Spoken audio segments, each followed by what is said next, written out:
Tarde, por estas e por outras. Este é o nome do seminário promovido durante todo o dia de hoje por ministras do Supremo Tribunal Federal para debater a justiça pelo olhar de mulheres. Entre os temas discutidos estão oportunidades de trabalho, desigualdade de gênero e violência contra a mulher. No Jornal da Justiça de hoje, a gente vai mostrar tudo o que aconteceu agora de manhã na primeira parte do evento. Mas você também vai ver na edição de hoje. Golpes digitais disparam durante a pandemia e revelam a necessidade do consumidor redobrar os cuidados na hora de comprar pela internet. Ministro Gilmar Mendes do Supremo mantém a suspensão de dívidas de clubes de futebol durante a pandemia da Covid-19.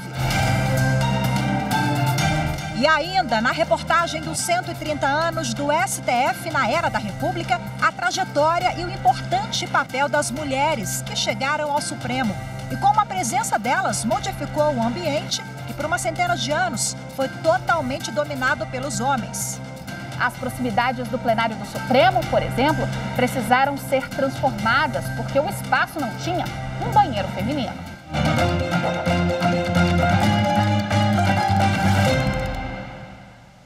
O ministro Gilmar Mendes do Supremo Tribunal Federal manteve a suspensão de dívidas dos clubes esportivos que aderiram ao programa de modernização da gestão e de responsabilidade fiscal do futebol. A decisão deve passar pelo referendo do plenário do STF. Na decisão provisória, o ministro Gilmar Mendes atendeu ao pedido feito pela Associação de Clubes de Futebol, que alegou insegurança jurídica sobre a data de encerramento da suspensão.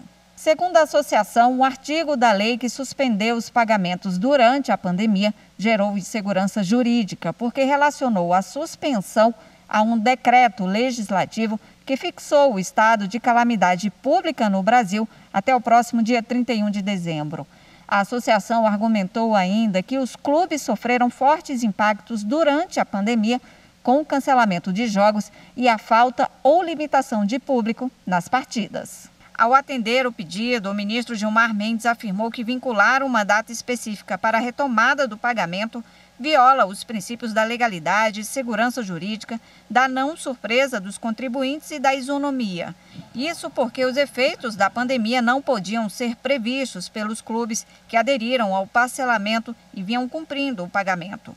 O ministro ressaltou ainda que a suspensão do pagamento só vale para parcelas que venceram a partir do dia 20 de março do ano passado, quando foi decretada a pandemia. O Partido Trabalhista Brasileiro entrou com ação no Supremo contra leis, decretos e portarias que exigem o chamado passaporte da vacina.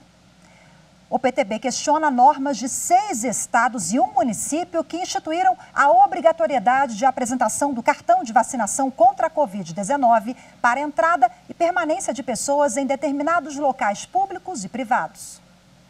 Segundo o Partido Trabalhista Brasileiro, a exigência fere o direito de ir e vir e o direito ao trabalho. A ação questiona normas da Paraíba, Rio Grande do Sul, Pará, Espírito Santo, Amazonas, Bahia e do município do Rio de Janeiro. O PTB argumenta que as leis, decretos e portarias que criaram o chamado passaporte da vacina foram editadas sem análises técnicas ou evidências científicas. O partido afirma ainda que, apesar de estados e municípios serem autorizados a estabelecer restrições para o enfrentamento da Covid-19, a legislação não permite que essas medidas violem direitos fundamentais. A ação está sob a relatoria do ministro Dias Toffoli. E ainda sobre o chamado passaporte da vacina. A partir do dia 1º de fevereiro de 2022, para ter acesso ao Superior Tribunal de Justiça, servidores, estagiários, colaboradores e o público externo deverão apresentar o comprovante de vacinação contra a Covid-19 em meio físico ou digital, por meio do aplicativo Conect SUS. No caso de pessoas com contraindicação para a vacina, o acesso só será permitido mediante a apresentação de um relatório médico que justifique essa restrição. O uso de máscaras continua obrigatório em todas as dependências do STJ, bem como a aferição de temperatura. E o presidente do STJ, ministro Humberto Martins, suspendeu uma liminar do Tribunal de Justiça do Distrito Federal e Territórios que impedia a nomeação de um conselheiro para o Tribunal de Contas do DF.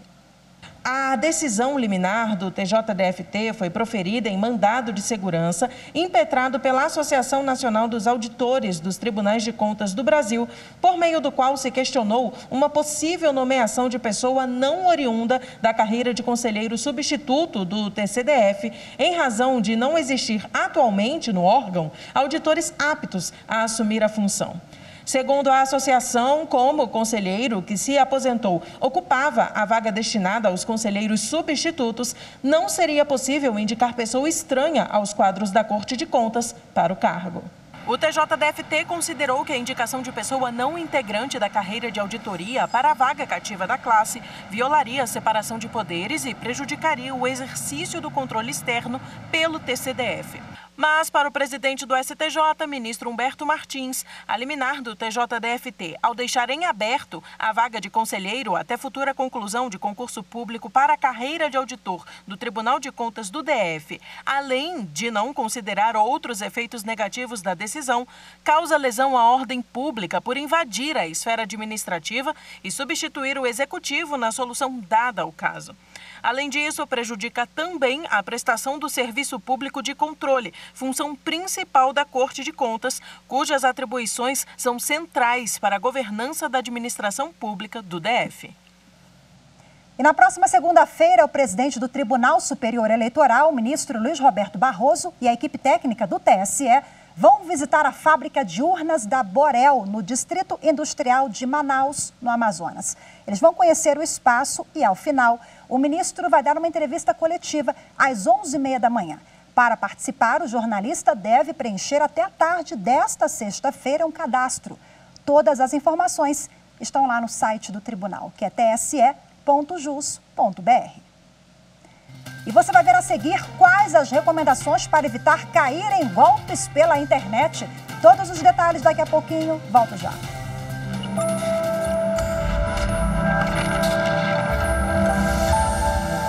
A Constituição, ela é o pacto político que norteia uma nação. Nela estão contidos os fatores reais de poder, que são as forças políticas que estão naquele arranjo. Essa é uma formulação de um autor chamado Ferdinando de La Salle, e isso demonstra para a gente a necessidade de que a gente defenda e garanta aquilo que está escrito na Constituição, não só como lei maior, mas como resultado do nosso arranjo político institucional.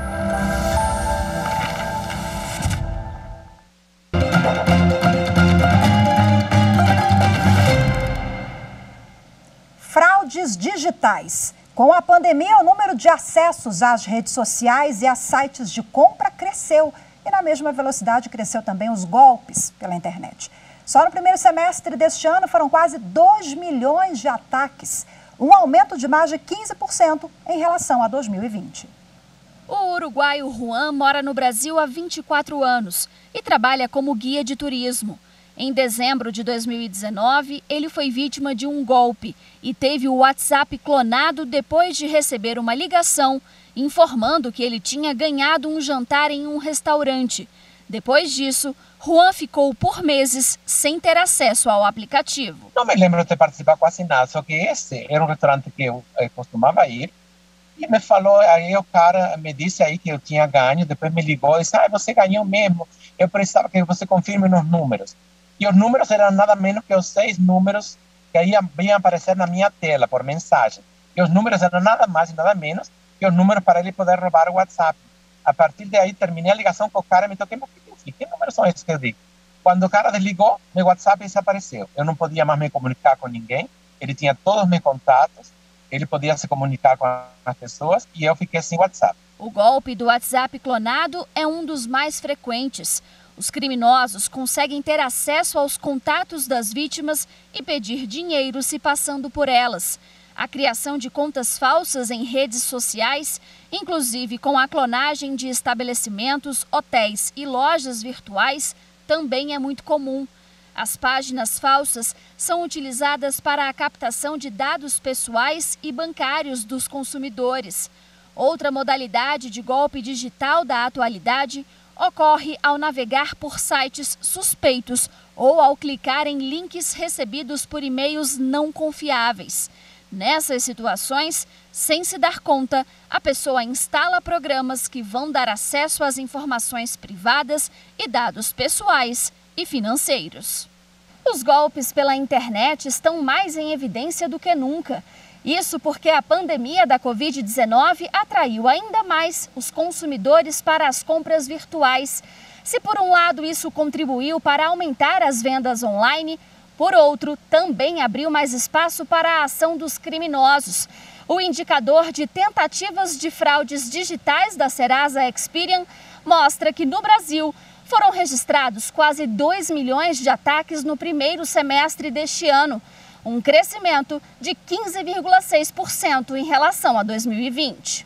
Além disso, dados da plataforma consumidor.gov apontam que de janeiro a julho deste ano, o número de consumidores que tiveram dados pessoais ou financeiros consultados, coletados, publicados ou repassados sem autorização mais que dobrou em relação ao mesmo período do ano passado. Foram 47.413 reclamações em 2021. Já em 2020, foram 21.310. Bom, e para falar mais sobre essa questão, eu converso agora ao vivo com o advogado criminalista, Dr. Eros Romão. Olá, boa tarde, seja muito bem-vindo. Boa tarde. Bom, doutor Eros, os números são assustadores, né? E os criminosos estão se valendo cada vez mais de medidas sofisticadas para conseguir aí enganar o consumidor e quem acessa a rede. A gente sabe que o acesso aumentou, há um crescimento muito grande em relação à compra e venda, contatos pela internet. Como é que o Poder Judiciário vem se comportando frente a isso no que diz respeito a sanções e medidas para coibir essa ação? Durante a pandemia, nós experimentamos uma mudança muito grande na nossa forma de interagir e de fazer as nossas aquisições, nossas compras diversas do dia a dia, e isso refletiu nesse aperfeiçoamento pelos criminosos, né, na forma de aplicação de golpes. O Poder Legislativo agiu e publicou uma lei nova, que é a Lei 14.155 de 2021, que trata exatamente dessa espécie de estelionato digital, aumentando inclusive a pena, estabelecendo uma pena bastante elevada para esses crimes. Agora, como o consumidor vai comprovar que ele foi vítima de um golpe? Quais são os elementos que ele precisa se certificar para procurar o seu direito, aqui a responsabilização daquele criminoso? Primeiro, o consumidor ou a parte tem que guardar sempre os documentos, as mensagens que foram trocadas com esse criminoso, porque normalmente eles encaminham algum link ou alguma forma de interação com o usuário, e o usuário acaba por ali informando dados pessoais ou clicando e dando acesso aos criminosos dos dados, né? Então é importante guardar essas conversas e importante também procurar uma delegacia para o registro da ocorrência policial. Em algumas cidades já temos as delegacias especializadas que podem oferecer repressão a esse tipo de conduta. Eu estou usando muito consumidor, porque a gente passou a comprar muito pela internet, né? Então, às vezes, o consumidor não desconfia, acaba levando gato por lebre, está muito barato. Então, em linhas gerais, quais são as suas dicas para que a pessoa tenha precaução no diálogo, ou na compra, ou na relação com quem está ali do outro lado por via digital? Primeiro, desconfie, né? Nós não conhecemos a maioria dessas pessoas que nós tratamos no WhatsApp por vezes. Então, desconfie. Promoções que chamem muita atenção, uma promoção um produto com valor que normalmente não estaria naquele preço, que está chamando a atenção, desconfie. Em segundo lugar, se for de uma empresa que tenha um serviço de saque, entre em contato com esse fornecedor, entre em contato para verificar a veracidade dessa informação. E também, caso caia no golpe, você pode procurar também o suporte do aplicativo, no caso do WhatsApp, oferece o suporte já ali para que o usuário possa já tomar as primeiras medidas. Posteriormente, buscar uma delegacia de polícia para registrar a ocorrência. É claro que cada caso é um caso, né? Mas essa pessoa pode ser enquadrada como o criminoso, né? Ou como estelionatário, ou o que é? Porque os golpes nós vimos na reportagem, né? Às vezes a pessoa não entende porque eles se utilizam de métodos, né? Que você tem quase certeza que, gente, é muito parecido com o WhatsApp. Hoje você é demandado pelo WhatsApp, a página na internet é igualzinha da loja. Enfim, então eu acho que podem ter vários crimes e condutas ilícitas numa mesma ação? Podem, né? O principal, claro, é a previsão do estelionato, né? Obtendo desse ardil para obter o benefício em prol da vítima. Então, no caso do estelionato, a pena foi bastante elevada para o crime de estelionato. Esse estelionato está sendo chamado de estelionato digital. A pena passou para 4 a 8 anos. Então, é uma pena bastante elevada para esse tipo penal, sim. E também, como já reiteramos, né, sempre tomando as medidas de precaução, buscando outros meios de assegurar que aquela pessoa ou aquela informação não é algum gatilho para dar acesso aos criminosos aos seus dados. Infelizmente, é uma realidade crescente no nosso país. Ok, ficou alerta, então, mais uma vez. Muito obrigada pela entrevista, doutor Eros. Boa tarde. Tchau, tchau. Boa tarde a todos. E você vai ver a seguir tudo o que aconteceu na primeira parte do seminário que discute a justiça pelo olhar de mulheres. Voltamos já já.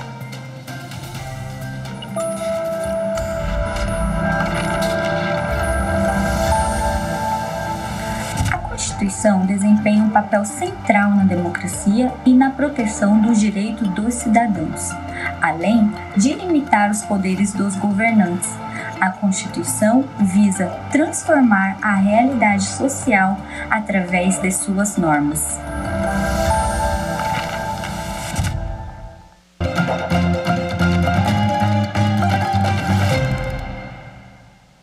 Começou hoje o seminário Por Estas e Por Outras. O encontro idealizado pelas ministras do Supremo Tribunal Federal, Carmen Lúcia e Rosa Weber, e a ministra aposentada Ellen Grace, tem o objetivo de debater a justiça pelo olhar delas, das mulheres. E quem tem os detalhes e acompanhou a primeira parte desse evento, a repórter Carolina Chaves. Carol, tudo bom? Boa tarde, seja bem-vinda aqui ao Jornal. Conta pra gente como é que foi essa primeira manhã, uma manhã muito especial, com mulheres queridas, lindas, inspiradoras aqui na mais alta corte do país, né? Por favor, Carol. Isso mesmo, Rafaela. Boa tarde para você, boa tarde a todos. Olha, a manhã de hoje foi dedicada à abertura do encontro e também ao painel Preços e Desapreços, Violência Custa a Vida, sob a coordenação da ministra Carmen Lúcia. Bom, agora há pouco falou a economista Maria Silvia Bastos Marques, que falou sobre a mudança de comportamento dos jovens que não aceitam mais atitudes de empresas que não adotem políticas afirmativas voltadas, por exemplo, para o meio ambiente e também mercado de trabalho. A jornalista Flávia Oliveira também falou agora há pouco sobre a pobreza e desigualdade, principalmente com relação às mulheres negras. No início desse painel, Rafaela, a ministra, presidente do TST, Cristina Peduzzi, e também a empresária Luísa Helena Trajano falaram sobre a oportunidade para as mulheres no mercado de trabalho. Vamos ver agora na reportagem como foi a abertura do evento e também o início desse painel. No primeiro painel do seminário, a presidente do Tribunal Superior do Trabalho, ministra Cristina Peduzzi, fez um balanço das conquistas femininas ao longo da história e falou que antes os direitos garantidos às mulheres muitas vezes eram para impedir outros direitos. Ela afirmou que hoje as mulheres têm ampla proteção no mercado de trabalho, mas é preciso adotar medidas de incentivo, como a licença parental, por exemplo, para estimular a divisão de tarefas entre homens e mulheres em casa e no trabalho. Então, essas e outras normas que vêm sendo editadas são muito importantes na busca e na implementação da igualdade de gênero. A adoção de cotas e medidas de incentivo também foi defendida pela empresária Luísa Trajano. Ela citou medidas que adotou na própria empresa e afirmou que é um investimento que vale a pena. Minha voz é isso, é muito pequeno para vocês não fizerem, porque o benefício é muito maior do que o custo. Essa tem sido a minha voz em todo lugar. A questão do acesso ao trabalho é apenas um dos temas que devem ser abordados. O encontro tem como objetivo discutir medidas que possam garantir a igualdade de gênero. Na abertura do seminário, a presidente em exercício do Supremo Tribunal Federal, ministra Rosa Weber, lembrou o simbolismo de escolher o dia 10 de dezembro para dar início ao encontro. É importante relembrar que neste 10 de dezembro celebra-se não apenas o Dia Internacional dos Direitos Humanos, mas também a promulgação pela terceira Assembleia Geral das Nações Unidas, reunida extraordinariamente em Paris em 1948, da Declaração Universal dos Direitos da Pessoa Humana, marco histórico da conquista inderrogável pela humanidade de suas liberdades fundamentais. A ministra aposentada Ellen Grace lembrou a trajetória dela na magistratura, para destacar que já houve conquistas, mas disse que ainda não é o suficiente. Fizemos muitos avanços, mas precisamos fazer mais. Não podemos cair num conformismo, achando que tudo já foi feito, que não é preciso avançar mais. Não, ao contrário. É preciso manter a guarda levantada e não permitir qualquer retrocesso. O seminário também conta com a presença masculina. O ministro Edson Fachin, do STF, lembrou dos casos de violência contra a mulher para falar que impunidade também é desigualdade. Ele destacou a importância de levantar a voz contra todo tipo de opressão. De que a voz das vítimas de um país machista, de uma cultura patriarcal, excludente e racista estruturalmente, a voz das vítimas certamente terá espaço para testemunhos e também para dimensões propositivas, tratando de igualdade de condições, igualdade de oportunidades. A idealizadora do seminário, ministra Carmen Lúcia, destacou que a igualdade é um direito previsto na principal lei do país. Nós queremos uma sociedade livre, justa e solidária. E é bom se lembrar, e a Flávia, especificamente eu, na semana passada, na sexta-feira passada, enfatizávamos no outro evento exatamente isso. Não é um sonho, isto é uma lei no Brasil. Não é verdade que nós somos silenciosas, nós fomos silenciadas historicamente. Nós não somos invisíveis, embora haja os que continuam a não querer nos ver. Nós somos invisibilizadas por um modelo de sociedade no qual é preciso lutar pelos seus direitos fundamentais a cada dia, como se não tivesse sido uma conquista de um marco civilizatório. O seminário, por estas e por outras, será retomado às 2h30 da tarde com o painel Dignidades, Indignidades, Ser no Mundo, sob a coordenação da ministra aposentada Ellen Grace, que também vai contar com a fala de outras 4 mulheres. Bom, tudo está sendo transmitido pela TV e Rádio Justiça e também pelo canal do STF no YouTube. Rafaela. Maravilha, Carol. Muitíssimo obrigada para você. Bom trabalho. Tchau, tchau. O estímulo à participação feminina no Poder Judiciário foi um dos objetivos centrais dos órgãos da Justiça neste ano. Mas essa é uma luta que começou há muito tempo e já conta com grandes exemplos.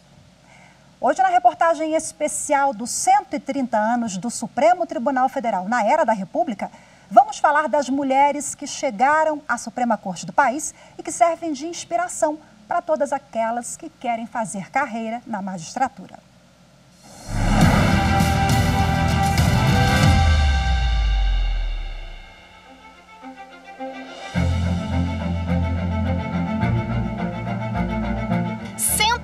Anos. Na Era da República, esse foi o tempo que o Supremo Tribunal Federal levou para ter a primeira mulher como ministra. O protagonismo feminino no STF foi inaugurado nos anos 2000, com a nomeação de Ellen Grace a uma cadeira na corte, no lugar do ministro Otávio Galotti. Ellen Grace também foi a primeira mulher presidente do STF. Prometo bem e fielmente cumprir os deveres do cargo de presidente do Supremo Tribunal Federal, de conformidade com a Constituição e as leis da República.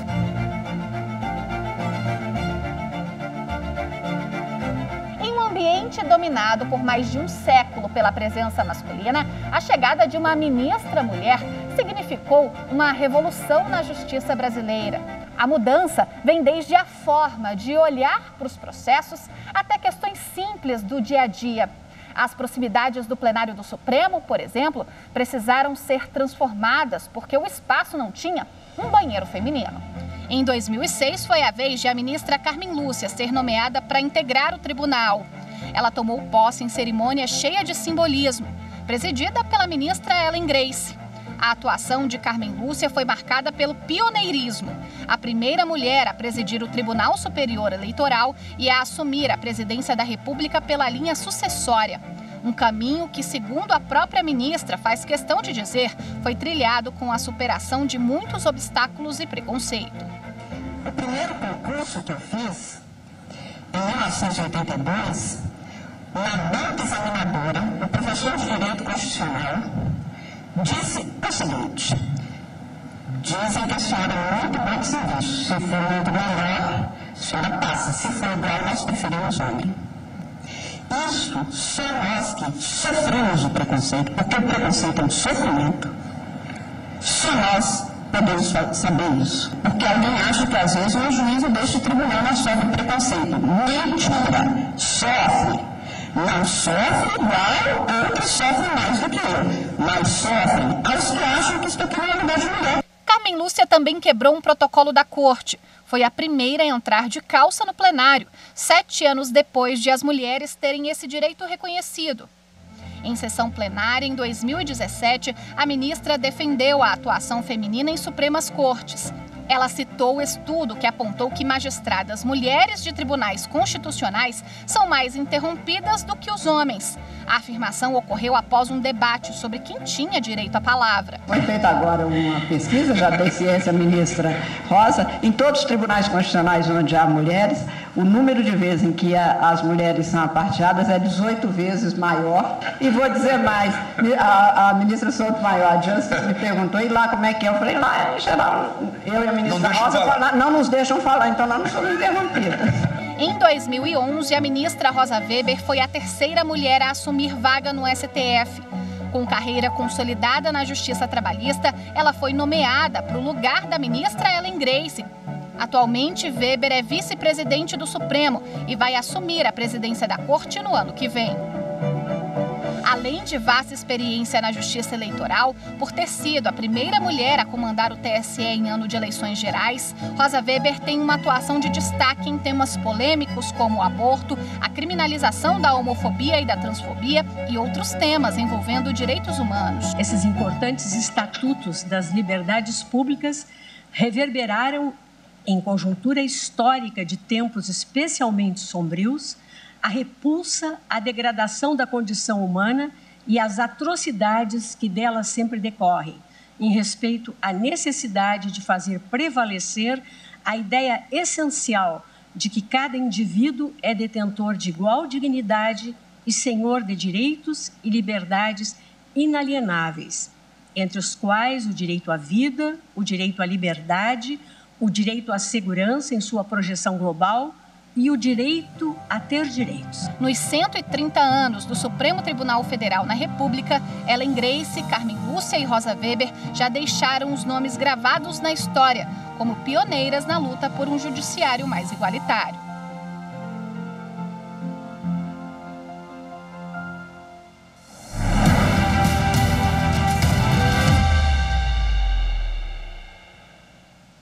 Lembrando que você pode rever todas as nossas reportagens especiais da série, o jornal, lá no YouTube, @TV Justiça Oficial, nas nossas redes sociais. Hoje ficamos por aqui. Muito obrigada pela sua companhia. Uma ótima tarde para você. Excelente fim de semana. Temos um encontro marcado na segunda. Eu te espero. Até lá. Tchau, tchau.